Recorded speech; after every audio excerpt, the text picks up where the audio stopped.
khilaafka diblomaasiyadeed ee soo kala dhexgalay Qatar iyo wadamada Khaliijka ayaa ah mid sii xoogaysanaya maalmihii la soo dhaafay kadib markii xulufada uu Sacuudigu hogaaminayo ay gaadoomiyeen wadankaasi Qatar.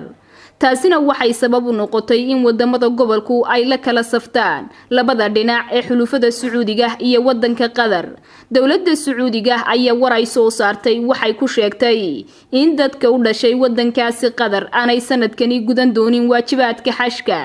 dhanka kalena waxa gabi ahaanba dadka Sacuudiga laga mamnuucay inay xidhaan funaanada kooxda Barcelona, taasi ay sheegeen inay ku taalo calaamada diyaaradda Qatar. dhanka kalena dawladda Iran ayaa waxay diyaarado iyo maraakiib raashin sida u dirtay wadankaasi Qatar. shirkadaha diyaaradaha ee Qatar iyo Iran ayaa waxay sheegeen in 5 diyaaradood oo cunno iyo khudaar sida ay ku degeen wadankaasi Qatar. ilaa iyo haatan lama oga in cuntadaasi ay tahay mid gargaar ah iyo in kale oo ay tahay mid ay iibsatay dawladda wadankaasi Qatar.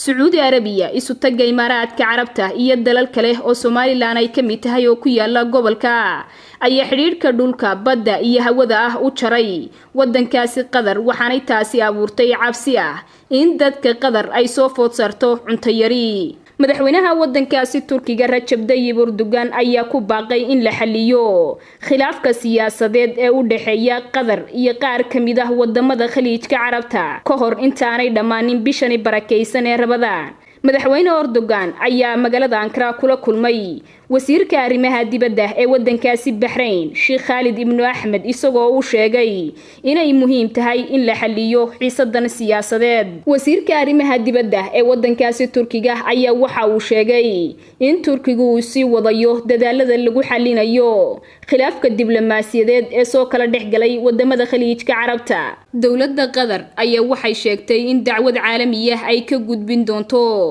wadamada Imaaraadka Carabta iyo Saudi Arabia oo ay sheegtay in si xun ay ula dhaqmeen muwaadiniinteeda. ugu dambeyntiina dawladda wadankaasi Kuwait oo iyadu sheegtay inay dhex ka tahay khilaafka diblomaasiyadeed ee soo kala dhexgalay wadamada Khaliijka Carabta ayaa waxay sheegtay in Qatar diyaar ay u tahay inay wada hadal la furto wadamada Khaliijka ee xurgufta siyaasadeed ay soo kala dhexgashay.